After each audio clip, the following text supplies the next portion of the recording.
ನಮಸ್ತೆ ವಿದ್ಯಾರ್ಥಿಗಳೇ, ಇವತ್ತಿನ ತರಗತಿಯಲ್ಲಿ ನಾವು ಮಾಲತಿ ಪಟ್ಟಣ ಶೆಟ್ಟಿಯವರ ಒಂದು ಪದ್ಯ, ಪುಟ್ಟದಾಗಿರುವಂಥ ಒಂದು ಪದ್ಯ, ನಾ ಬರೀ ಭ್ರೂಣವಲ್ಲ ಅನ್ನುವ ಒಂದು ಪದ್ಯ ಭಾಗವನ್ನು ನೋಡಬೇಕಾಗಿದೆ. ಈ ಪದ್ಯ ಸ್ತ್ರೀ ಸಂವೇದನೆ ಉಳ್ಳಂತಹ ಒಂದು ಪದ್ಯ. ಮಾಲತಿ ಪಟ್ಟಣ ಶೆಟ್ಟಿಯವರು ಒಬ್ಬ ಸ್ತ್ರೀವಾದಿ ಕೂಡ. ಸಾಕಷ್ಟು ಸ್ತ್ರೀವಾದಕ್ಕೆ ಸಂಬಂಧಪಟ್ಟಂತೆ ಅನೇಕ ಸಾಹಿತ್ಯ ಕೃತಿಗಳನ್ನು ರಚಿಸಿ ಸಾಹಿತ್ಯ ಲೋಕದಲ್ಲಿ ಪ್ರಖ್ಯಾತರಾದವರು. ಸ್ತ್ರೀ ಸಂವೇದನೆ ಉಳ್ಳಂತಹ ಅನೇಕ ಲೇಖನಗಳು, ಕವನಗಳು, ಕೃತಿಗಳು ಕಾಣಿಸಿಕೊಂಡಿವೆ. ಪ್ರಸ್ತುತ ಪದ್ಯ ಭಾಗವು ಕೂಡ ಒಂದು ಸ್ತ್ರೀ ಸಂವೇದನೆ ಉಳ್ಳಂತಹ ಒಂದು ಕವನ. ಅದು ತುಂಬ ಚೆನ್ನಾಗಿರುವಂತಹ ಒಂದು ಪದ್ಯ ಭಾಗ. ನಾ ಬರೀ ಭ್ರೂಣವಲ್ಲ. ಏನು? ನಾ ಬರೀ ಭ್ರೂಣವಲ್ಲ. ಏನು ಭ್ರೂಣ? ಕೇಳಿದಿರಿ ನೀವೆಲ್ಲ. ತಿಳಿಯದಿರುವ ವಿಚಾರ ಏನಲ್ಲ ಅದು. ಭ್ರೂಣ ಅಂತಂದರೆ ಏನದು? ತಾಯಿಯ ಗರ್ಭದಲ್ಲಿರುವ, ಇನ್ನೂ ಬೆಳವಣಿಗೆಯನ್ನು ಪೂರ್ತಿಯಾಗಿ ಹೊಂದದೇ ಇರುವ, ಬೆಳವಣಿಗೆ ಹೊಂದುತ್ತಿರುವಂತಹ ಪುಟ್ಟ ಮಗುವಿನ ಆಕಾರವನ್ನು ಇನ್ನೂ ಪೂರ್ತಿ ಪಡೆದುಕೊಂಡಿಲ್ವೇನೋ, ಬೆಳೀತಾ ಇರುವಂತಹ ಒಂದು, ಇನ್ನೂ ಕೂಡ ಜೀವ ಪಡ್ಕೊಂಡಿದೆ, ಬೆಳೀತಾ ಇರುವಂತಹ ಒಂದು ಮಾಂಸದ ಮುದ್ದೆ. ಕಾಲ ಕ್ರಮೇಣದಲ್ಲಿ ಕೆಲವು ಸಮಯಗಳ ಬಳಿಕ ಅದು ಪೂರ್ತಿ ಮಗುವಿನ ರೂಪವನ್ನು ಪಡ್ಕೊಳ್ಳಿಕ್ಕಿರುವಂಥದ್ದು. ಅದನ್ನು ಭ್ರೂಣಾವಸ್ಥೆ ಅಂತ ಕರಿತೇವೆ. ತಾಯಿಯ ಗರ್ಭದಲ್ಲಿರುವಂತಹ ಮಗುವನ್ನು, ಮಾಂಸದ ಮುದ್ದೆಯನ್ನು ಬೇರೆ ಬೇರೆ ಹೆಸರುಗಳಲ್ಲಿ ಕರಿತೇವೆ. ಝೈಗೋಟ್, ಎಂಬ್ರಿಯೋ ಅನ್ನುವಂತಹ ನಿಮ್ಮ ವಿಜ್ಞಾನದ ಪರಿಭಾಷೆಯಲ್ಲಿ ಬೇರೆ ಬೇರೆ ಹೆಸರುಗಳನ್ನು ಕೊಡಲಾಗ್ತದೆ. ಇದನ್ನು ಭ್ರೂಣ, ನಾನಾಗಲೇ ಹೇಳಿದೆ, ಇನ್ನು ಕೂಡ ಬೆಳವಣಿಗೆಯನ್ನು ಪಡ್ಕೊಳ್ತಾ ಇರುವಂತಹ ಒಂದು ಪುಟ್ಟ ಮಗು. ಇಲ್ಲಿ ಬರೀ ಭ್ರೂಣದ ಬಗ್ಗೆ ವಿವರಣೆಯನ್ನು ಕೊಡುವಂಥದ್ದು ಇಲ್ಲಿನ ಕವಯತ್ರಿಯ ಉದ್ದೇಶ ಅಲ್ಲ. ಭ್ರೂಣ ನಿಜವೇ, ಭ್ರೂಣದ ಬಗ್ಗೆ ಹೇಳಲಿಕ್ಕೆ ಹೊರಟಿದ್ದಾರೆ ನಿಜವೇ, ಆದರೆ ಯಾವ ಭ್ರೂಣ ಅದು? ಅದು ಹೆಣ್ಣು ಭ್ರೂಣವಾಗಿದ್ದಿರ್ಬೋದು, ತಾಯಿಯ ಗರ್ಭದಲ್ಲಿರುವಂಥದ್ದು ಗೊತ್ತಿಲ್ಲ. ಅದು ಗಂಡು ಭ್ರೂಣವೂ ಆಗಿದ್ದಿರ್ಬೋದು. ಸಹಜವಾಗಿ ತಾಯಿಯ ಗರ್ಭದಲ್ಲಿರುವಂತಹ ಮಗು ಯಾವುದು ಅನ್ನುವಂಥದ್ದನ್ನು ಪತ್ತೆ ಹಚ್ಚುವಂತಿಲ್ಲ. ಅದು ಭ್ರೂಣಲಿಂಗ ಪತ್ತೆ ಮಾಡುವಂತಿಲ್ಲ. ಅದನ್ನು ಕಡ್ಡಾಯವಾಗಿ ಸರ್ಕಾರ ವಿರೋಧಿಸ್ತದೆ ಮತ್ತು ಕಾನೂನು ಬಾಹಿರ ಅದು. ಇಲ್ಲಿ ಕವಯತ್ರಿ ಹೇಳಲಿಕ್ಕೆ ಹೊರಟಿರುವಂತಹ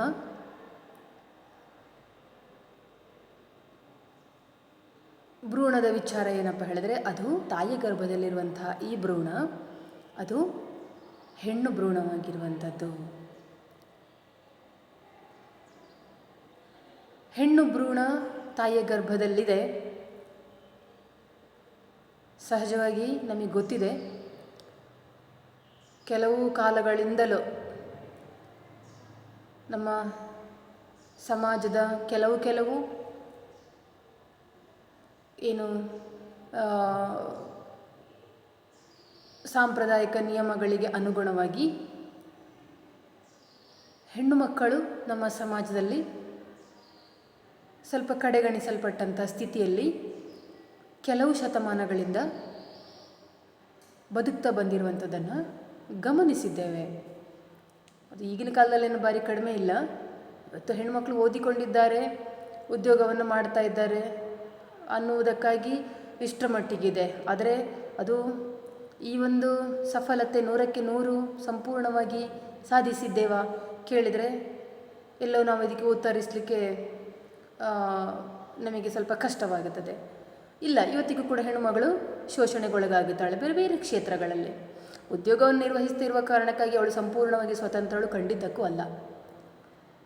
ಇದು ನಮ್ಮ ಸಮಾಜ ಸ್ಥಿತಿಗತಿ. ಯಾಕೆ ಹೇಳಿದರೆ ನಮ್ಮ ಸಮಾಜ ಅನಾದಿ ಕಾಲದಿಂದಲೂ ಒಂದು ರೀತಿಯಲ್ಲಿ ಪುರುಷ ಪ್ರಧಾನ ಸಮಾಜ ಅಂತಂದರೆ ಯಾವ ದೃಷ್ಟಿಕೋನದಿಂದ ಹೇಳಿದ್ರೆ ಮನೆಯ ಯಜಮಾನನೇ ಸಂಪೂರ್ಣ ಮನೆಯ ಜವಾಬ್ದಾರಿಯನ್ನು ನಿರ್ವಹಿಸುವವ, ದುಡಿದು ತಂದು ಹಾಕುವಂಥದ್ದು, ಮನೆಯ ಕಷ್ಟ ನಷ್ಟಗಳನ್ನು ಗಮನಿಸುವಂಥದ್ದು, ಇದೆಲ್ಲವುಗಳು ಕೂಡ ಪುರುಷನಿಗೆ ಸಂಬಂಧಿಸಿದ್ದು. ಈ ವಿಚಾರದಲ್ಲಿ ಹೆಣ್ಣು ಸ್ವತಂತ್ರಳಲ್ಲ. ಕೆಲವು ಶತಮಾನಗಳ ಹಿಂದೆ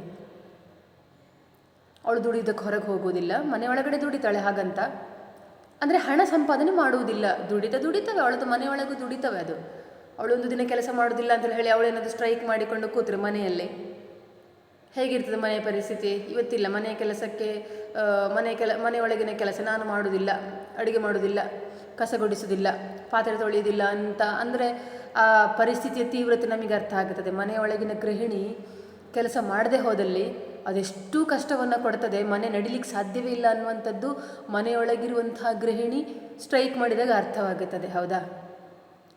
ಹಾಗಂತೇಳಿ ಹೇಳಿ ನಮ್ಮ ಸಮಾಜ ಮನೆಯೊಳಗಿನ ಕೆಲಸಗಳನ್ನು ಅದು ಕೆಲಸ ಅಲ್ಲ ಅಂತೇಳಿ ಹೇಳಿ ಏನು ಆಲೋಚನೆಗೆ ಬಂದ ಹಾಗಿದೆ. ಅದೇನು ಕೆಲಸ, ಅದೇನು ದೊಡ್ಡ ಮಹಾ ಅಂತ. ಹೊರಗೆ ಹೋಗಿ ದುಡಿದು ಒಂದಷ್ಟು ಹಣ ಸಂಪಾದನೆ ಮಾಡುವ ಉದ್ಯೋಗ ಮಾತ್ರ ಉದ್ಯೋಗ, ಉಳಿದದ್ದು ಕೆಲಸ ಅಲ್ಲ ಅನ್ನುವಂಥ ತೀರ್ಮಾನ ಸಮಾಜದ್ದು. ಹೆಚ್ಚಿನವರ ಆಲೋಚನೆಯೂ ಕೂಡ ಹಾಗೇ ಇದೆ. ಹಾಗಾಗಿ ಒಂದು ಕಾಲದಿಂದಲೂ ಕೂಡ ಹೆಣ್ಣು ಅನ್ನಿಸಿಕೊಂಡವಳು ಒಂದು ಸ್ವಲ್ಪ ತಾರತಮ್ಯಕ್ಕೊಳಗಾದವಳು, ಭೇದ ಭಾವಗಳಿಗೆ ಒಳಗಾದವಳು. ಅಂದರೆ ಪುರುಷ ಸಮಾನಳಲ್ಲ ಅವಳು. ಒಂದು ಕಾಲದ ನಂಬಿಕೆ ಹೇಗಿತ್ತು ಹೇಳಿದರೆ ಅದು ಇವತ್ತಿಗೂ ಕೂಡ ಹಾಗೇ ಇದೆ. ಏನದು? ಹೆಣ್ಣನ್ನು ಸಾಕುವುದು ಅಂತೇಳಿ ಹೇಳಿದರೆ ಅದು ಸೆರಗಿಗೆ ಕೆಂಡವನ್ನು ಕಟ್ಟಿಕೊಂಡ ಹಾಗೆ ಅಂತ ನಂಬಿಕೆ, ಒಂದು ಮಾತದು. ಅಂದರೆ ಏನದು? ಹೆಣ್ಣನ್ನು ಸಾಕುವುದು ಅಂತಂದರೆ ಸೆರಗನ್ನು ಕೆಂಡವನ್ನು ಸೆರಗೆಲ್ಲ ಕಟ್ಟಿಕೊಂಡ ಹಾಗಂತಂದರೆ ಕೆಂಡವನ್ನು ಬೆಂಕಿ ಅದನ್ನು ಸೆರಗಿನಲ್ಲಿ ಕಟ್ಟಿಕೊಂಡು ಏನಾಗುತ್ತದೆ? ಸೀರೆ ಎಲ್ಲ ಸುಟ್ಟು ಹೋಗಿ, ವಸ್ತ್ರ ಎಲ್ಲ ಸುಟ್ಟು ಹೋಗಿ ಮೈ ಸುಡಬಹುದು ಅಲ್ವಾ? ಹೌದು, ಹೆಣ್ಣನ್ನು ಸಾಕುವುದು ಕೂಡ ಹಾಗೆ ಅಷ್ಟು ಕಷ್ಟಕರವಾದದ್ದು ಅಂತ. ಅಂದರೆ ಅವಳು ಮನೆಯ ಒಳಿತನ್ನು ಕಾಪಾಡುವವಳು ಅವಳೇ, ಮನೆಯ ಮರ್ಯಾದೆಯನ್ನು ಉಳಿಸುವವಳು ಅವಳೇ, ಮನೆಯ ಮಾನವನ್ನು ಕಳೆದು ಹಾಕುವವಳು ಅವಳೇ ಅನ್ನುವ ದೃಷ್ಟಿಕೋನದಿಂದ ಈ ಮಾತು ಹೇಳಿರುವಂಥದ್ದು. ಸ್ವಲ್ಪ ಏನಾದರೂ ಹೆಚ್ಚು ಕಡಿಮೆ ಆಗಿಬಿಟ್ರೆ, ಅವಳೇನಾದರೂ ಅಪ್ಪಿತಪ್ಪಿ ಕೆಟ್ಟ ದಾರಿ ಹಿಡಿದು ಬಿಟ್ಟರೆ ಇಡೀ ಮನೆತನದ ಮರ್ಯಾದೆ ಬೀದಿಗೆ ಬಂದು ಬಿಡುತ್ತದೆ. ಹಾಗಾಗಿ ಅವಳನ್ನು ಅತ್ಯಂತ ಜಾಗರೂಕಳಾಗಿ, ಮತ್ತು ಹೆಣ್ಣನ್ನು ನಿಮ್ಮ ಮನೆಯ ಹೆಣ್ಣು ಸರಿ ಇಲ್ಲ ಅಂತ ಸಮಾಜ ಬೇಗನೆ ಗುರುತಿಸಿ ಬೆರಳು ತೋರಿಸಿ ಬಿಡ್ತದೆ. ಅವಳ ಒಂದು ತಪ್ಪು ಹೆಜ್ಜೆಯನ್ನು ತಕ್ಷಣಕ್ಕೆ ಗುರುತಿಸ್ತದೆ. ಸರಿ ಇಲ್ಲ, ಅವಳು ಆ ಹುಡುಗಿ ಸರಿ ಇಲ್ಲ. ಹಾಗಾಗಿ ಸಮಾಜದಲ್ಲಿ ಸಾವಿರ ಕಣ್ಣುಗಳು ಹೆಣ್ಣನ್ನು ಅತ್ಯಂತ ಸೂಕ್ಷ್ಮವಾದ ದೃಷ್ಟಿಯಿಂದ ಅವಲೋಕನ ಮಾಡ್ತಾ ಇರ್ತದೆ. ಹಾಗಾಗಿ ಹೆಣ್ಣಿನ ಬದುಕೊಂಥರ ಸ್ವತಂತ್ರವಾಗಿಲ್ಲ. ಅದೊಂದು ಕಾಲದಿಂದಲೂ ಕೂಡ ಅದೇ ಥರ ನಡ್ಕೊಂಡು ಬರ್ತಾ ಇದೆ. ಹೇಗೆ?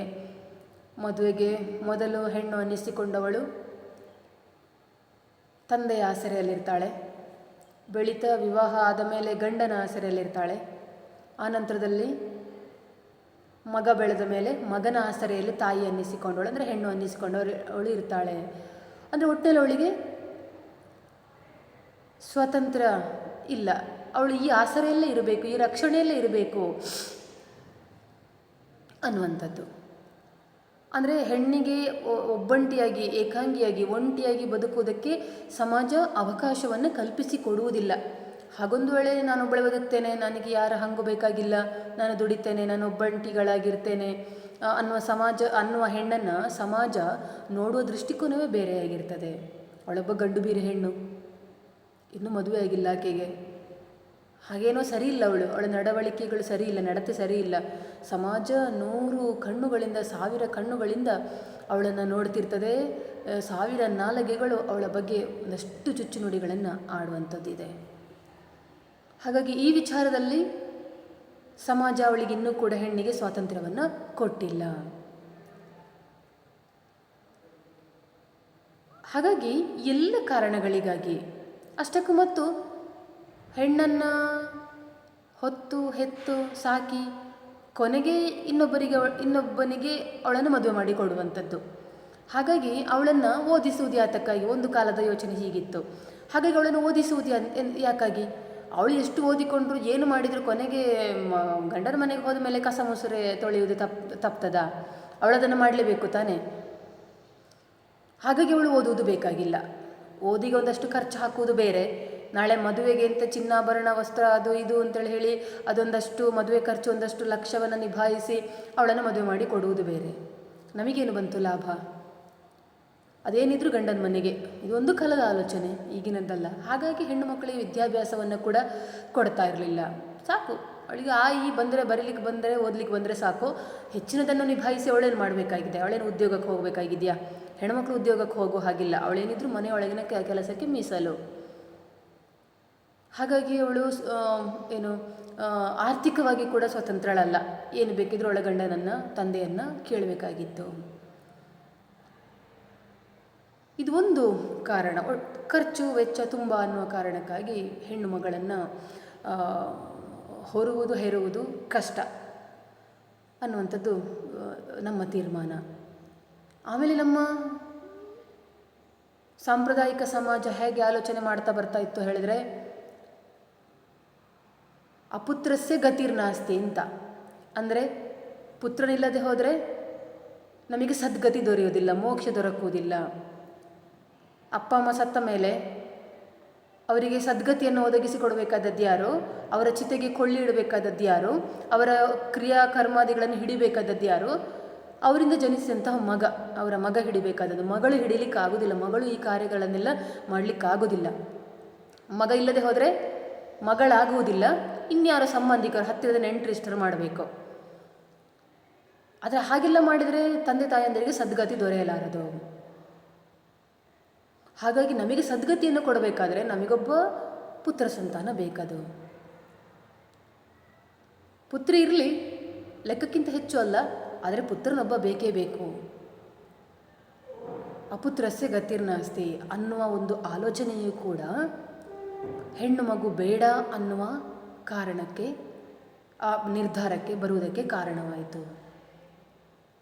ಹಾಗಾಗಿ ನಮ್ಮ ಸಮಾಜ ಮೊದಲಿಂದಲೂ ಕೂಡ ಹೆಣ್ಣನ್ನು ಸ್ವಲ್ಪ ದೂರದಲ್ಲೇ ಇಟ್ಟು ನೋಡುವುದಕ್ಕೆ ಪ್ರಾರಂಭಿಸಿತು. ಎಲ್ಲ ವಿಚಾರಗಳಲ್ಲಿ ಕೂಡ ಮದುವೆ ಖರ್ಚು ವೆಚ್ಚ, ನಾಳೆ ಮದುವೆ ಮಾಡಿಕೊಡಬೇಕು, ಆಮೇಲೆ ಸದ್ಗತಿ, ಈ ವಿಚಾರಗಳನ್ನೆಲ್ಲ ಒಟ್ಟುಗೂಡಿಸಿಕೊಂಡು ಹೆಣ್ಣಿನ ಜೊತೆಗೆ ಒಂದು ಅಂತರವನ್ನು ಕಾಯ್ದುಕೊಳ್ಳುವುದಕ್ಕೆ ಸಮಾಜ ನಿರ್ಧರಿಸಿತು. ಇದರಿಂದಾಗಿ ಹಾಗಂತೇಳಿ ಹೇಳಿ ತಾಯಿಯ ಗರ್ಭದಲ್ಲಿ ಹೆಣ್ಣು ಮಗು ಇದೆ, ಏನು ಮಾಡೋದು ಅದನ್ನು? ಹೆಣ್ಣು ಮಗು ಬೇಡ. ಅದಕ್ಕಾಗಿ ಗರ್ಭದಲ್ಲಿ ಇರುವಂಥ ಮಗು ಹೆಣ್ಣು ಮಗು ಅಂತ ಗೊತ್ತಾದ ತಕ್ಷಣ ಆ ಮಗುವನ್ನು ಹೊಟ್ಟೆಯಲ್ಲೇ ಇಲ್ಲವಾಗಿಸುವ ಪ್ರಕ್ರಿಯೆಗಳು ನಡೀಲಿಕ್ಕೆ ಶುರುವಾಯಿತು. ಹಳ್ಳಿಗಳಲ್ಲಾದರೆ ಹಳ್ಳಿ ಮದ್ದುಗಳನ್ನೆಲ್ಲ ಕೊಟ್ಟು ಆ ತಾಯಿಗೆ ತಿನ್ನಿಸಿ ಅಲ್ಲಿಂದಲೇ ಆ ಗರ್ಭ ಸತ್ತು ಹೋಗುವ ಹಾಗೆ, ಆ ಮಗು ಸತ್ತು ಹೋಗುವ ಹಾಗೆ, ಗರ್ಭ ಬೆಳೆಯುವುದಿಲ್ಲ, ಆಮೇಲೆ ಅಂದರೆ ಆ ಮಗು ಬೆಳೆಯುವುದಿಲ್ಲ, ಸತ್ತು ಹೋಗುವುದು, ಹಾಗೆಲ್ಲ ಮಾಡೋದಕ್ಕೆ ಪ್ರಾರಂಭಿಸಿದರು. ಮಗು ಹೆಣ್ಣು ಅಂತೇಳಿ ಗೊತ್ತಾದ ತಕ್ಷಣ. ಈಗಲೂ ಅಷ್ಟೇ, ಸ್ಕ್ಯಾನಿಂಗ್ ಮಾಡಿಸಿಕೊಳ್ಳುವ ಮೂಲಕ ಆ ಮಗು ಹೆಣ್ಣು ಅಂತ ಗೊತ್ತಾದ ತಕ್ಷಣ ಆ ಮಗುವನ್ನು ಇಲ್ಲವಾಗಿಸುವ ಕೆಲಸಗಳು ನಡೀತಾ ಇರ್ತವೆ. ಅದಕ್ಕಾಗಿ ಅದು ಅವ್ಯಾಹತವಾಗಿ ಕೆಲವು ದಶಕಗಳ ಹಿಂದೆ ಹೆಣ್ಣು ಮಗುವಿನ ಗರ್ಭಪಾತ ಅವ್ಯಾಹತವಾಗಿ ನಡೆದು ಬರ್ತಾ ಇತ್ತು. ಆ ನಂತರದಲ್ಲಿ ಒಂದು ಸ್ಟ್ಯಾಟಿಸ್ಟಿಕ್ಸ್ ತೆಗೆದ ನಂತರ ಗೊತ್ತಾಯಿತು, ಗಂಡಿನ ಅನುಪಾತಕ್ಕೆ ಹೆಣ್ಣಿನ ಅನುಪಾತ ಸರಿ ಬರ್ತಾ ಇರಲಿಲ್ಲ, ಇಂಬ್ಯಾಲೆನ್ಸ್. ಈಗ ನಮ್ಮ ಸಮಾಜದಲ್ಲಿ ಗಂಡಿನ ಸಂಖ್ಯೆ ಎಷ್ಟುಂಟೋ ಅಷ್ಟೇ ಹೆಣ್ಣಿನ ಸಂಖ್ಯೆ ಇರಬೇಕು. ಅಲ್ಲದೆ ಹೋದಲ್ಲಿ ಆ ಅನುಪಾತದಲ್ಲಿ ಏರುಪೇರಾದರೆ ಮುಂದೆ ಸಾವಿರಾರು ಸಮಸ್ಯೆಗಳು, ಮದುವೆ ವಿವಾಹ ಸಂಬಂಧಗಳನ್ನು ಜೋಡಿಸುವಲ್ಲಿ ಸಾಕಷ್ಟು ಸಮಸ್ಯೆಗಳು ಕಾಣಿಸಿಕೊಳ್ತದೆ. ಆ ಅನುಪಾತ ಯಾವಾಗಲೂ ಸರಿ ಇರಬೇಕು. ಗಂಡಿನ ಸಂಖ್ಯೆ ಅಷ್ಟೇ ಹೆಣ್ಣಿನ ಸಂಖ್ಯೆ ಕೂಡ ಇದ್ದಾಗ ಸಮಾಜ ಬ್ಯಾಲೆನ್ಸ್ಡ್ ಆಗಿ ನಡ್ಕೊಂಡು ಹೋಗೋದಕ್ಕೆ ಸಾಧ್ಯತೆ ಇದೆ. ಈ ಅನುಪಾತ ಏರುಪೇರಾದದ್ದು ಕಂಡು ಇದು ಯಾಕೆ ಹೀಗಾಯಿತು ಅಂತೇಳಿ ಹೇಳಿ ತಿಳ್ಕೊಳ್ಳುವಾಗ ಸರ್ಕಾರಕ್ಕೆ ಗೊತ್ತಾದ ವಿಚಾರ, ಹೆಣ್ಣು ಭ್ರೂಣ ಹತ್ಯೆ ಅವ್ಯಾಹತವಾಗಿ ನಡೀತಾ ಇದೆ ಅನ್ನುವಂಥದ್ದು. ಇದನ್ನು ತಡೆಯುವುದಕ್ಕಾಗಿ ಲಿಂಗ ಪತ್ತೆ ಹಚ್ಚುವುದು, ಭ್ರೂಣದ ಲಿಂಗ ಪತ್ತೆ ಹಚ್ಚುವುದು, ಅದನ್ನು ಕಡ್ಡಾಯವಾಗಿ ನಿಷೇಧ ಮಾಡಲಾಯಿತು. ಯಾವ ಡಾಕ್ಟರ್ಸು ಕೂಡ, ಯಾವ ವೈದ್ಯರು ಕೂಡ ಗರ್ಭವತಿ ತಾಯಿ ಬಂದಾಗ ಆಕೆಯ ಮಗು ಯಾವುದು ಅನ್ನುವಂಥದ್ದನ್ನು ಹೇಳಬಾರದು. ಹೇಳಿದಲ್ಲಿ ವೈದ್ಯರು ಸಮೇತ ಎಷ್ಟೋ ಸಾವಿರ ದಂಡ, ವೈದ್ಯರಿಗೆ ಜೈಲು ಶಿಕ್ಷೆ, ಹೀಗೆ ಕಠಿಣವಾದ ಶಿಕ್ಷೆಯನ್ನು ಸರ್ಕಾರ ವಿಧಿಸ್ತದೆ. ಇದು ಹೆಣ್ಣು ಮಗುವನ್ನು ಉಳಿಸುವುದಕ್ಕೆ ಕಾನೂನಾತ್ಮಕವಾಗಿ ತೆಗೆದುಕೊಂಡಂತಹ ನಿರ್ಧಾರ. ಆದರೆ ಕದ್ದು ಮುಚ್ಚಿ ಒಳಗಿಂದೊಳಗೆ ತಿಳಿಯದ ಹಾಗೆ ಗೊತ್ತಾಗದ ಹಾಗೆ ಇವತ್ತಿಗಿಂಥ ಸಂಗತಿಗಳು ಎಷ್ಟೋ ನಡೀತಾ ಇದ್ದಾವೆ. ಇದರ ಪರಿಣಾಮವಾಗಿ ಸಮಾಜದಲ್ಲಿ ಇವತ್ತು ಹೆಣ್ಣಿನ ಸಂಖ್ಯೆ ಕಡಿಮೆಯಾಗ್ತಾ ಇದೆ. ಹಾಗಾಗಿ ಒಂದು ಕಾಲದಿಂದಲೂ ಕೂಡ ಹೆಣ್ಣಿನ ಬಗ್ಗೆ ಸಾಕಷ್ಟು ಗೊಂದಲಗಳು, ಚಿಂತೆಗಳು ಮನುಷ್ಯರ ನಡುವೆ ಅಥವಾ ಸಮಾಜದಲ್ಲಿ ಇದ್ದ ಕಾರಣಕ್ಕಾಗಿ ಹೆಣ್ಣು ಮಗು ಬೇಡ ಅನ್ನುವಂತಹ ಒಂದು ನಿರ್ಧಾರಕ್ಕೆ ಬರೋದಕ್ಕೆ ಸಾಧ್ಯವಾಯಿತು. ಹಾಗಂತ ಹೇಳಿ ಹೆಣ್ಣನ್ನು ಮದುವೆ ಮಾಡಿ ಕೊಡಲಾಗ್ತದೆ, ನಿಜ ತಾನೇ, ಕೊಟ್ಟ ಹೆಣ್ಣು ಕುಲದಿಂದ ಹೊರಕ್ಕೆ ಅನ್ನೋ ನಂಬಿಕೆ ನಮ್ಮಲ್ಲಿದೆ. ಆ ಕ್ರಮವನ್ನು ಪಾಲಿಸ್ತಾ ಇದ್ದೇವೆ. ಆಮೇಲೆ ಒಂದು ಮನೆಗೆ ಒಂದು ದಿಕ್ಕು ಹೇಳಿದರೆ ಯಾರದು? ಗಂಡು ಮಗನೇ. ಆಸ್ತಿ ಪಾಸ್ತಿ ಯಾರಿಗೆ ಹೋಗುವಂಥದ್ದು?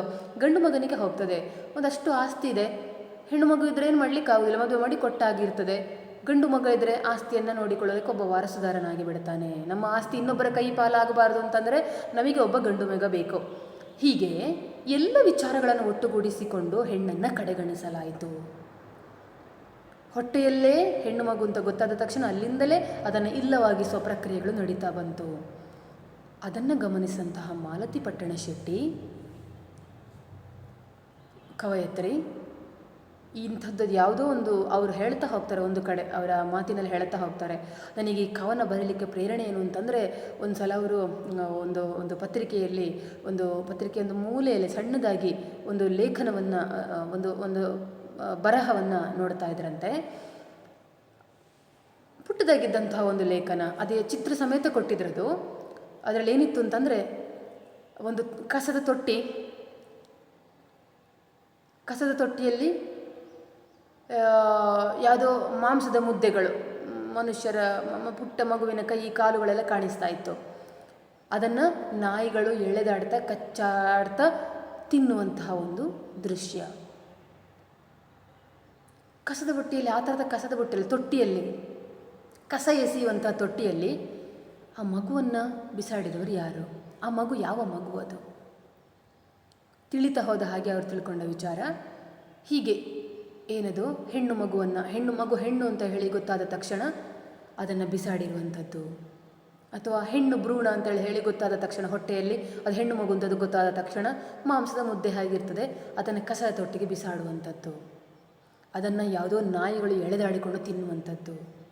ನೋಡಿ, ಹೆಣ್ಣು ಮಗು ಹುಟ್ಟಿದ ಮೇಲೆ ಒಂದಷ್ಟು ಕಷ್ಟಪಡ್ತದೆ, ಹುಟ್ಟುವ ಮುಂಚೆಯೇ ಎಷ್ಟು ಒದ್ದಾಡಿರ್ತದೆ ಆ ಜೀವ. ಇದು ಅವರ ಮನಸ್ಸು ಕಲಕಿತು ಕವಯತ್ರೆದ್ದು. ಈ ಕವನ ಹುಟ್ಟಿಕೊಳ್ಳೋದಕ್ಕೆ ಪ್ರೇರಣೆ ಅದುವೇ. ಅವ್ರು ಹೇಳ್ತಾ ಹೋಗ್ತಾರೆ ಅವರ ಮಾತಿನಲ್ಲಿ. ತುಂಬ ಬೇಸರ ಅನ್ನಿಸಿದಂಥ ಕ್ಷಣ, ನಾನು ಒಬ್ಬ ಹೆಣ್ಣೆ, ಆದರೆ ನನ್ನಂತಹ ಯಾವುದೋ ಇನ್ನೊಂದು ಜೀವವನ್ನು ನಾಯಿಗಳು ಕಚ್ಚಿ ಎಳಿತಾ ಇರುವಂತಹ ಪ್ರಸಂಗವನ್ನು ನೆನೆಸಿಕೊಂಡ ತಕ್ಷಣ ಎದೆಗೆ ಚೂರಿ ಹಾಕಿದ ಹಾಗಾಯಿತು. ಯಾಕೆ ಹೆಣ್ಣುಮಕ್ಕಳಿಗೆ ಬದುಕಲಿಕ್ಕೆ ಅವಕಾಶ ಮಾಡಿಕೊಡ್ತಾ ಇಲ್ಲ ಅನ್ನೋ ಪ್ರಶ್ನೆ ನನ್ನ ಮನಸ್ಸಿನಲ್ಲಿ ಮೂಡಿತು. ಹೇಳ್ತಾ ಹೋಗ್ತಾರೆ ಅವರು. ಅದು ಅವರ ಬರಹ ರೂಪದಲ್ಲಿ ಕಾಣಿಸಿಕೊಳ್ಳುತ್ತದೆ.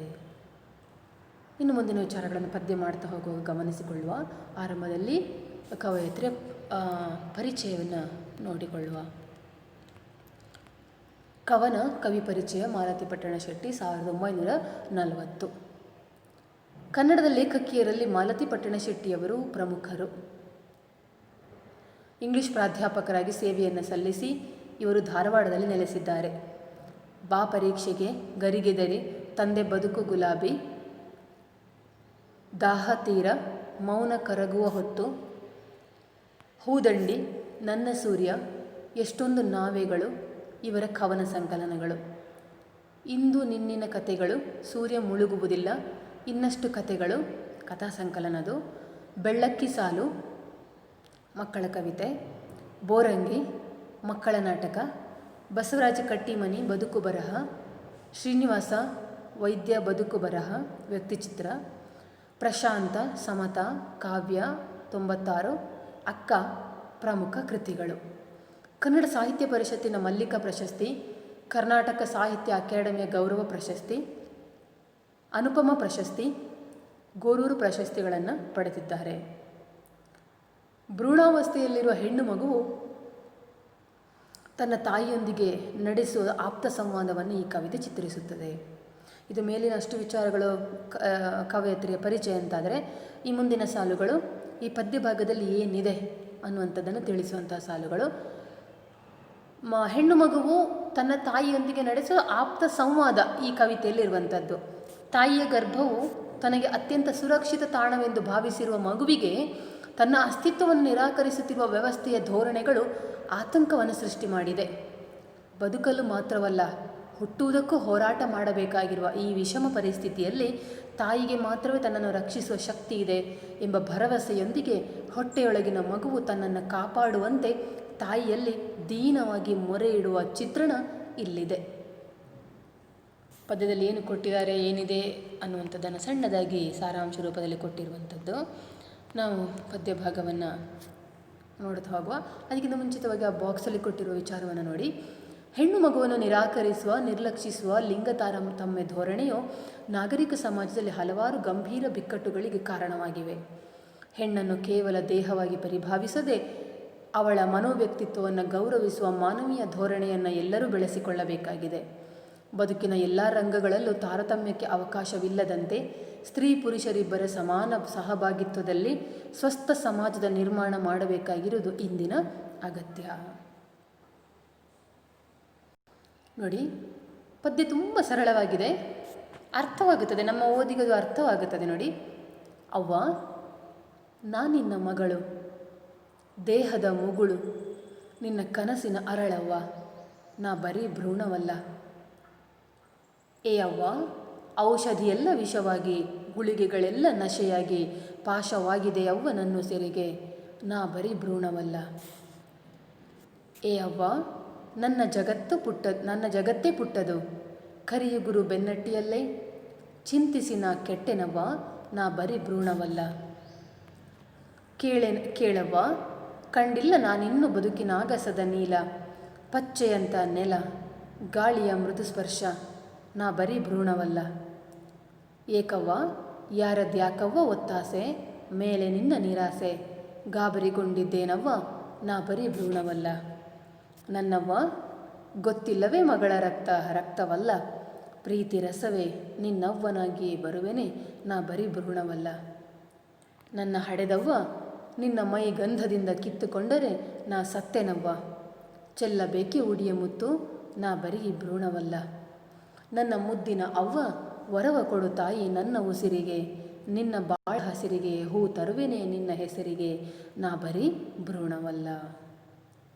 ನೋಡಿ, ಎಂಥ ಕರುಳು ಮಿಡಿಯುವಂಥ ಮಾತನ್ನು ಆ ಮಗು ತಾಯಿಯ ಜೊತೆಗೆ ಮಾತನಾಡ್ತದೆ. ಇಲ್ಲಿ ಅದೇ ಭ್ರೂಣ ಅನ್ನಿಸಿಕೊಂಡದ್ದೇನಿದೆಯೋ, ತಾಯಿಯ ಗರ್ಭದಲ್ಲಿರುವಂಥ ಭ್ರೂಣ ತಾನು ಹೆಣ್ಣು ಮಗುವಾಗಿರುವ ಕಾರಣಕ್ಕಾಗಿ ನನ್ನ ತಾಯಿ ನನ್ನನ್ನು ಎಂಥ ಆತಂಕಕ್ಕೆ ದೂಡುತ್ತಾಳೇನೋ, ಎಲ್ಲಿಂದ ನನ್ನ ಅವಳ ಗರ್ಭದಿಂದ ಕಿತ್ತು ಹಾಕ್ತಾಳೇನೋ ಅನ್ನುವಂತಹ ಭಯವನ್ನು ಹೊಂದಿರುವಂಥದ್ದನ್ನು ಗಮನಿಸ್ತಾ ಹೋಗ್ತೇವೆ. ಆ ಭ್ರೂಣಕ್ಕೆ ಭಯ ಉಂಟಾಗಿದೆ. ಸುತ್ತಲಿನ ಸಮಾಜದ ಒತ್ತಾಯದಿಂದಾಗಿ ನನ್ನ ತಾಯಿ ಒತ್ತಡಪೂರ್ವಕವಾಗಿ ನನ್ನನ್ನು ಗರ್ಭದಿಂದ ಕಿತ್ತು ಹಾಕ್ತಾಳೆ, ನನಗೆ ಬದುಕಲಿಕ್ಕೆ ಅವಕಾಶ ಮಾಡಿಕೊಡೋದಿಲ್ಲ. ನಾನು ಹೆಣ್ಣು ಅನ್ನುವ ಕಾರಣಕ್ಕಾಗಿ ನನ್ನನ್ನು ಭೂಮಿಗೆ ಬರಲಿಕ್ಕೆ ಬಿಡುವುದಿಲ್ಲ, ಯಾರೂ ಕೂಡ ಬರಲಿಕ್ಕೆ ಬಿಡುವುದಿಲ್ಲ. ಈ ಗರ್ಭದಲ್ಲೇ ನಾನು ಚಿವುಟಿ ಹೋಗುವ ಹಾಗೆ, ಮುರುಟಿ ಹೋಗುವ ಹಾಗೆ ನನ್ನನ್ನು ಮಾಡುವುದಕ್ಕಿದ್ದಾರೆ ಅನ್ನುವುದನ್ನು ತಿಳ್ಕೊಂಡಂತಹ ಹೆಣ್ಣು ಮಗು ಭ್ರೂಣ, ತಾಯಿಯ ಗರ್ಭದಲ್ಲಿರುವಂಥ ಭ್ರೂಣ ತಾಯಿಯ ಜೊತೆಗೆ ಸಂಭಾಷಣೆಯನ್ನು ನಡೆಸ್ತದೆ. ಕಾಲ್ಪನಿಕವಾಗಿರುವಂಥದ್ದು ಇದು, ಆದರೆ ವಿಚಾರಗಳು ಸತ್ಯ. ನೋಡಿ, ಹೇಳ್ತದೆ ಮಗು, ಅವ್ವ ನಾನಿನ್ನ ಮಗಳು, ನಿನ್ನ ದೇಹದ ಮುಗುಳು, ಅರಳವ್ವ, ನಾ ಬರೀ ಭ್ರೂಣವಲ್ಲ. ಅವ್ವ ನಾನಿನ್ನ ಮಗಳು, ಯಾರೋ ಮೂರನೇವಳಲ್ಲ ನಾನು. ನಿನ್ನ ದೇಹದ ಮುಗುಳು ಹೇಳಿದ್ರೆ ಮೊಗ್ಗು, ನಿನ್ನ ದೇಹದಲ್ಲಿ ಅರಳುತ್ತಾ ಇರುವಂತಹ ಮೊಗ್ಗು ನಾನು, ನಿನ್ನದೇ ಒಂದು ಭಾಗ ನಾನು. ಅದು ಹೇಗೆ ನೀನು ಕಿತ್ತು ಹಾಕ್ತಿ, ನನ್ನನ್ನು ಹೇಗೆ ನೀನು ಚಿವುಟಿ ಹಾಕ್ತಿ, ನಾನ್ಯಾರೋ ಬೇರೆಯವಳಲ್ಲ, ನಿನ್ನದೇ ರಕ್ತ ಮಾಂಸವನ್ನು ಹಂಚಿಕೊಂಡು ಹುಟ್ಟಿದ ಒಂದು ಮೊಗ್ಗು ನಾನು. ನೀನೇನು ಕನಸು ಕಂಡಿದ್ದೀಯೋ ಆ ನಿನ್ನ ಕನಸಿನ ಅರಳು ನಾನು. ನಿನ್ನ ಕನಸನ್ನು ಅರಳಿಸುವವಳು ನಾನು. ನನ್ನನ್ನು ಬರೀ ಭ್ರೂಣ ಅಂತೇಳಿ ತಿಳ್ಕೊಂಡಿದ್ದೀಯಾ? ಅಲ್ಲ, ನಾನು ಹೆಣ್ಣು ನಿಜವೇ, ಆದರೆ ನಿನ್ನ ಕನಸುಗಳ ಸಾಕಾರ ಮೂರ್ತಿ ನಾನು. ನೀನೇನು ಕನಸು ಕಂಡಿದ್ದೀಯೋ ನನ್ನ ಬಗ್ಗೆ? ಪ್ರತಿಯೊಬ್ಬ ತಾಯಿ ಕೂಡ ತಾನು ಗರ್ಭವತಿಯಾಗಿರುವಾಗ ಅಥವಾ ಮಗುವನ್ನು ಗರ್ಭದಲ್ಲಿ ಹೊತ್ತಿರುವಾಗ ಒಂದಷ್ಟು ಕನಸುಗಳನ್ನು ಕಾಣುತ್ತಾಳೆ. ನನ್ನ ಮಗು ಹಾಗಿರಬೇಕು, ನನ್ನ ಮಗು ಹೀಗಿರಬೇಕು, ಆ ಮಗುವಿಗೊಂದಷ್ಟು ಬಟ್ಟೆಗಳನ್ನು ಹೊಲಿತಾ, ಆ ಮಗುವನ್ನು ತಾನು ಹೇಗೆ ಬೆಳೆಸುವುದು, ಅದರ ಒಂದೊಂದು ಹೆಜ್ಜೆಯಲ್ಲಿ ತಾನು ಹೇಗೆ ಸಂಭ್ರಮಿಸುವುದು, ಅದರ ಒಂದೊಂದು ತೊದಲು ಮಾತಿನಲ್ಲಿ ನಾನು ಕಳೆದು ಹೋಗುವುದು ಹೇಗೆ, ಅದನ್ನು ಬೆಳೆಸುವುದು ಹೇಗೆ, ಅವುಗಳನ್ನು ಆ ಮಗುವನ್ನು ಅಲಂಕರಿಸ್ತಾ ಅದರ ಸೌಂದರ್ಯದಲ್ಲಿ ತಾನು ಬೆರೆತು ಹೋಗುವುದು ಹೇಗೆ, ಅದರ ಒಂದು ನಗುವಿನಲ್ಲಿ ತಾನು ಕಳೆದು ಹೋಗುವುದು ಹೇಗೆ, ಇದೆಲ್ಲ ಕನಸುಗಳನ್ನು ಕಾಣ್ತಾ ಇರ್ತಾಳೆ. ಹಾಗಾಗಿ ನಿನ್ನ ಕನಸಿನ ಅರಳು ನಾನು. ನೀನೇನು ಕನಸು ಕಂಡಿದ್ದೀಯೋ ಅದನ್ನು ನಾನು ಅರಳಿಸುವವಳಿದ್ದೇನೆ. ನಾನು ಬರೀ ಭ್ರೂಣ ಅಂತೇಳಿ ತಿಳ್ಕೊಳ್ಬೇಡ ತಾಯಿ. ನನಗೆ ಜನ್ಮವನ್ನು ಕೊಡು. ನಿನ್ನ ಮಗಳು ನಾನು, ಅಷ್ಟಕ್ಕೂ ನಿನ್ನ ಪಡಿಯಚ್ಚಿನ ಹಾಗೆ ನಾನು ಬರುವುದಕ್ಕಿದ್ದೇನೆ. ನಿನ್ನ ಮಗಳು ನಾನಾಗಿದ್ದೇನೆ. ನನ್ನನ್ನು ಚೂಟಿ ಹಾಕಬೇಡ. ಏ ಅವ್ವ, ಔಷಧಿಯೆಲ್ಲ ವಿಷವಾಗಿ, ಗುಳಿಗೆಗಳೆಲ್ಲ ನಶೆಯಾಗಿ, ಪಾಶವಾಗಿದೆ ಯವ್ವ ನನ್ನ ಸಿರಿಗೆ, ನಾ ಬರೀ ಭ್ರೂಣವಲ್ಲ. ಏ ಅವ್ವ, ತಾಯಿಯೇ, ನೀನು ತೆಗೆದುಕೊಳ್ತಾ ಇರುವಂತಹ ಔಷಧಿ ಎಲ್ಲ ನನಗೆ ವಿಷವಾಗಿ ಪರಿಣಮಿಸ್ತಾ ಇದೆ.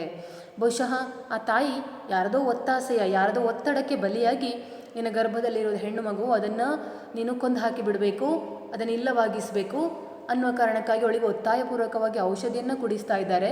ಮಗುವನ್ನು ಕೊಂದು ಹಾಕುವುದಕ್ಕಾಗಿ ಗುಳಿಗೆಗಳನ್ನು ತೆಗೆದುಕೊಳ್ತಾ ಇದ್ದಾಳೆ, ಬೇರೆ ಬೇರೆ ಗುಳಿಗೆಗಳು, ಮಗುವನ್ನು ಭ್ರೂಣಾವಸ್ಥೆಯಲ್ಲಿ ಕೊಂದು ಬಿಡೋದಕ್ಕೆ. ಅದೆಲ್ಲ ಮಗುವನ್ನು ಏನು ಮಾಡ್ತಾ ಇದೆ, ಭ್ರೂಣವನ್ನು ಏನು ಮಾಡ್ತಾ ಇದೆ, ಔಷಧಿಯೆಲ್ಲ ಒಂಥರ ವಿಷವಾಗಿ ಪರಿಣಮಿಸ್ತಾ ಇದೆ. ಅದಕ್ಕೆ ಉಸಿರು ಕಟ್ಟಿದ ಹಾಗೆ ಅನ್ನಿಸ್ತಾ ಇದೆ. ಗುಳಿಗೆಗಳೆಲ್ಲ ತಾಯಿ ತೆಗೆದುಕೊಳ್ತಾ ಇರುವಂತಹ ಗುಳಿಗೆಗಳು, ಮಾತ್ರೆಗಳು, ಗುಳಿಗೆ ಹೇಳಿದರೆ ಮಾತ್ರೆ, ಅದೆಲ್ಲ ನಶೆ ಹೇಳಿದರೆ ಒಂದು ರೀತಿ ಅಮಲು ಆ ಥರ ಅನ್ನಿಸ್ತಾ ಇದೆ. ಸರಿಯಾಗಿ ಏನು ಕಣ್ಣು ಬಿಡುವುದಕ್ಕೂ ಆಗದೆ ಒಂದು ರೀತಿಯ ಅಮಲಿನಲ್ಲಿರುವ ಹಾಗಾಗಿದೆ. ನಾನೆಲ್ಲಿ ಇದರಲ್ಲೇ ಈ ನಶೆಯಲ್ಲೇ ಮುಳುಗಿ ಹೋಗ್ತೇನೋ ಅನ್ನುವ ಭಯ ಉಂಟಾಗಿದೆ ತಾಯಿ. ಅದೆಲ್ಲ ನನ್ನ ಕುತ್ತಿಗೆಗೆ ಪಾಶವಾಗಿದೆ. ಪಾಶ ಹೇಳಿದ್ರೆ ಕುತ್ತಿಗೆಗೆ ಹಗ್ಗ ಬಿಗಿಯುವಂಥದ್ದು. ಪಾಶ, ಹಗ್ಗ. ಕುತ್ತಿಗೆಗೆ ತುಂಬ ಬಿಗಿಯಾಗಿ ಹಗ್ಗವನ್ನು ಬಿಗಿದಾಗ ಏನಾಗುತ್ತದೆ, ಉಸಿರು ಕಟ್ಟುತ್ತಾ ಬರ್ತದೆ. ನಿಧಾನವಾಗಿ ಉಸಿರು ಕಟ್ಟಿ ಉಸಿರಿಗಾಗಿ ಒದ್ದಾಟವನ್ನು ನಡೆಸಿ ಮತ್ತೆ ಏನೋ ಪೂರ್ತಿಯಾಗಿ ಜೀವವನ್ನು ಕಳ್ಕೊಳ್ಳುವಂಥದ್ದು. ಅಮ್ಮ, ನೀನು ತೆಗೆದುಕೊಳ್ತಾ ಇರುವ ಔಷಧಿ ನನಗೆ ವಿಷವಾಗಿ ಪರಿಣಮಿಸ್ತಾ ಇದೆ. ನಿನ್ನ ಗುಳಿಗೆಗಳೆಲ್ಲ, ನೀನು ತೆಗೆದುಕೊಳ್ತಾ ಇರುವ ಗುಳಿಗೆ ನನಗೆ ಅಮಲನ್ನು ತರಿಸ್ತಾ ಇದೆ. ನನಗೆ ಉಸಿರು ಕಟ್ಟುತ್ತಾ ಇದೆ ತಾಯಿ. ಹೀಗೆ ಮಾಡಬೇಡ, ನನಗೆ ಉಸಿರಾಟವನ್ನು ಕೊಡು. ಬೇರೆ ಯಾರು ಮಾಡಲಿಕ್ಕೆ ಸಾಧ್ಯವಾಗುವುದಿಲ್ಲ. ನನಗೆ ಉಸಿರನ್ನು ಕೊಡಲಿಕ್ಕೆ ಸಾಧ್ಯವಾಗುವುದು ನಿನಗೆ ಮಾತ್ರ. ನಾನು ಬರೀ ಭ್ರೂಣ ಅಂತ ತಿಳ್ಕೊಳ್ಬೇಡ, ಜೀವ ಇದೆ ನನಗೆ. ನನ್ನ ದೇಹದಲ್ಲಿ ಸಂಚಲನ ಇದೆ. ನಿನ್ನದೇ ರಕ್ತ ನನ್ನ ದೇಹದಲ್ಲಿ ಓಡಾಡ್ತಿದೆ. ಹಾಗಾಗಿ ಬರೀ ಮಾಂಸದ ಮುದ್ದೆ ಅಲ್ಲ, ನನಗೆ ಜೀವ ಇದೆ. ಆ ಜೀವವನ್ನು ಕೊಡು ತಾಯಿ.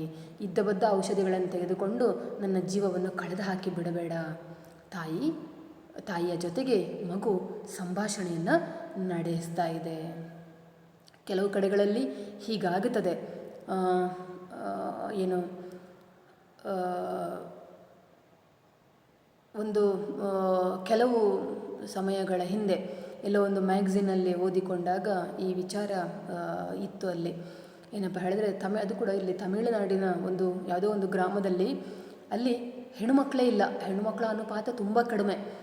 ಅದು ಯಾಕೆ ಹಾಗೆ, ಏನಾಗ್ತದೆ, ಅಲ್ಲಿ ಹುಟ್ಟಿದ ಹೆಣ್ಣು ಮಕ್ಕಳೆಲ್ಲ ಏನಾಗಿ ಹೋಗ್ತಾರೆ, ಹುಟ್ಟಿದ ಮಕ್ಕಳೆಲ್ಲ ಗಂಡು ಮಕ್ಕಳು ಮಾತ್ರ, ಹೆಣ್ಣು ಮಕ್ಕಳು ಇಲ್ಲವೇ ಇಲ್ಲ.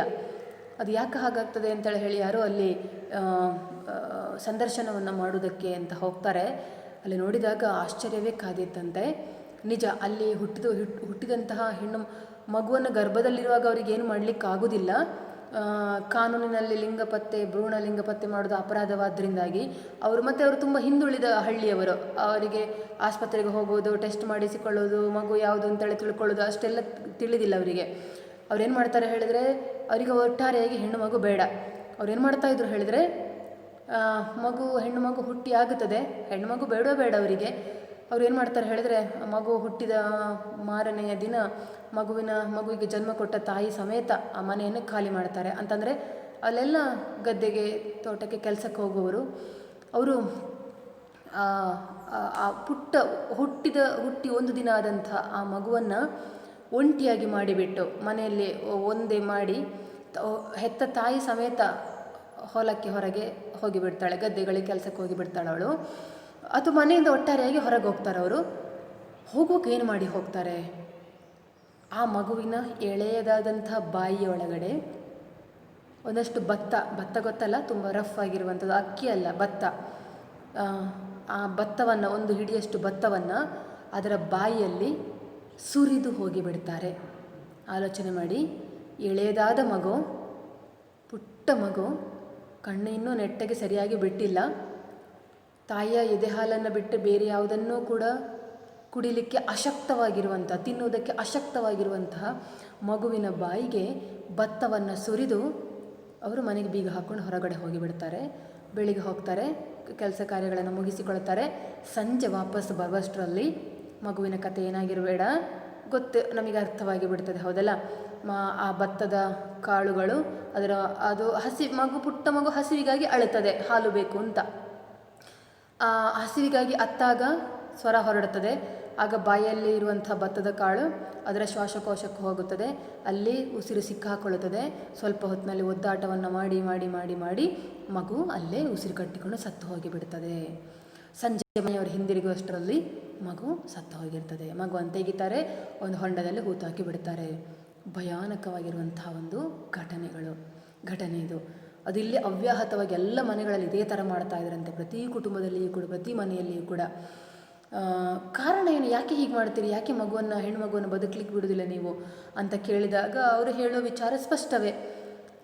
ಅವರ ಜಾತಿಯಲ್ಲಿ ಆ ಹೆಣ್ಣು ಮಗುವನ್ನು ಓದಿಸ್ತಾ ಇರಲಿಲ್ಲ. ಓದದೇ ಇರುವಂಥ ಹೆಣ್ಣು ಮಗುವನ್ನು ಮದುವೆ ಆಗುವುದಕ್ಕೆ ಗಂಡುಗಳು ಹಿಂದೆ ಮುಂದೆ ನೋಡ್ತಾರೆ. ಒಂದು ವೇಳೆ ಮದುವೆ ಆಯಿತು ಅಂತ ಮದುವೆಗೆ ಒಪ್ಪಿಕೊಂಡ್ರು ಸಮೇತ ಲಕ್ಷಗಟ್ಟಲೆ ಡೌರಿ ಕೇಳುತ್ತಾರೆ, ಅಂದರೆ ವರದಕ್ಷಿಣೆಯನ್ನು ಕೇಳುತ್ತಾರೆ. ಮೇಲಾಗಿ ಪವನ್ಗಟ್ಟಲೆ ಏನು ಚಿನ್ನವನ್ನು ಕೇಳುತ್ತಾರೆ. ಬಡ ಕೂಲಿ ಕಾರ್ಮಿಕರಾಗಿರುವಂತಹ ಆ ಜನಗಳು ಒಂದಷ್ಟು ಚಿನ್ನವನ್ನು ಜೋಡಿಸುವುದಕ್ಕೆ, ಒಂದಷ್ಟು ವರದಕ್ಷಿಣೆಯನ್ನು ಜೋಡಿಸುವುದಕ್ಕೆ, ಮೇಲಾಗಿ ಮದುವೆ ಖರ್ಚನ್ನು ನಿಭಾಯಿಸುವುದಕ್ಕೆ ಅವರಿಂದ ಸಾಧ್ಯವೇ ಇಲ್ಲ. ಅದು ಬರೀ ಕನಸಿನ ಮಾತು. ಹಾಗಾಗಿ ಅವ್ರು ಏನು ಮಾಡ್ತಾರೆ ಹೇಳಿದ್ರೆ, ಮದುವೆ ಇಲ್ಲದೆ ಹೆಣ್ಣು ಮಗುವನ್ನು ಮನೆಯಲ್ಲಿ ಇಟ್ಟುಕೊಂಡ್ರೆ ಅವಳ ಇಡೀ ಬದುಕನ್ನು ನರಕ ಸದೃಶ್ಯವಾಗಿ ಮಾಡಿದ ಹಾಗೆ. ಕೂಲಿ ಕೆಲಸಕ್ಕೆ ಹೋಗ್ತಾನೋ ಇನ್ನೇನೋ ಮಾಡ್ತಾ ಮದುವೆ ಇಲ್ಲದೆ ಮನೆಯಲ್ಲೇ ಕುಳಿತುಕೊಂಡು ಆ ಮಗುವಿನ ಬದುಕನ್ನು ನರಕವೇ ಅದು. ಹಾಗಾಗಿ ಆ ಥರ ನರಕ ಆಮೇಲೆ ಪಡುವುದಕ್ಕಿಂತ ಅದು ಹುಟ್ಟುತ್ತಾನೆ ಇಲ್ಲ ಅಂತ ಮಾಡಿದರೆ ಯಾರಿಗೂ ಬೇಸರ ಇಲ್ಲ, ಆ ಹೆಣ್ಣು ಮಗುವಿಗೂ ಬೇಸರ ಇಲ್ಲ, ನಮಗೂ ಕಣ್ಣಲ್ಲಿ ನೋಡಿ ದುಃಖ ಪಡಬೇಕಾದಂಥ ಪ್ರಮೇಯ ಬರುವುದಿಲ್ಲ.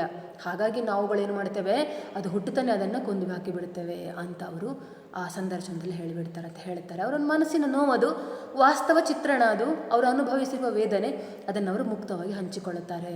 ಈ ಥರದ ಪರಿಸ್ಥಿತಿ, ಇಂಥ ಪರಿಸ್ಥಿತಿ ಎಷ್ಟೋ ಕಡೆಗಳಲ್ಲಿ ಇದೆ, ನಮಗೆ ತಿಳಿದಿಲ್ಲ ಅಷ್ಟೇ. ಬೇರೆ ಬೇರೆ ಕಡೆಗಳಲ್ಲಿ ಇಂಥದ್ದೆಲ್ಲ ನಡೀತಾ ಹೋಗ್ತದೆ.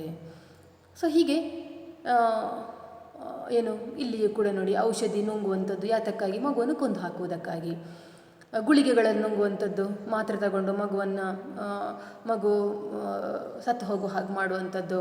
ಸೊ ಒಟ್ಟಿನಲ್ಲಿ ಇದೆಲ್ಲ ನಡೀತಾ ಇರುವಂಥದ್ದು. ಒಂದು ಒಟ್ಟಿನಲ್ಲಿ ಹೆಣ್ಣು ಭ್ರೂಣದ ಮೇಲೆ ಮಾತ್ರ ಈ ಥರದ ಪ್ರಹಾರಗಳು ನಡೀತಾ ಇರುವಂಥದ್ದು. ಗಂಡು ಭ್ರೂಣದ ಬಗ್ಗೆ ಇಷ್ಟೆಲ್ಲ ಚಿಂತನೆಗಳು ನಡೆಯುವುದೇ ಇಲ್ಲ. ಗಂಡು ಮಗು ಬೇಕು ಅಂತೇಳಿ ಹೇಳಿ ಬಯಸ್ತಾರೆ. ಹೀಗಾಗಿ ಇದೆಲ್ಲ ಕೂಡ ಹೆಣ್ಣಿನ ಬದುಕಿನ ಹಕ್ಕನ್ನೇ ಕಸಿದುಕೊಳ್ಳುವಂಥದ್ದನ್ನು ನಾವು ಈ ರೀತಿಯಲ್ಲಿ ಗಮನಿಸ್ತಾ ಹೋಗ್ತೇವೆ. ಇದಿಷ್ಟು ಇವತ್ತಿನ ತರಗತಿಯಲ್ಲಿ ಸಾಕು. ಮುಂದಿನ ತರಗತಿಯಲ್ಲಿ ಇದರ ಮುಂದುವರಿಕೆಯ ಭಾಗವನ್ನು ನೋಡೋಣ. ನಮಸ್ಕಾರ.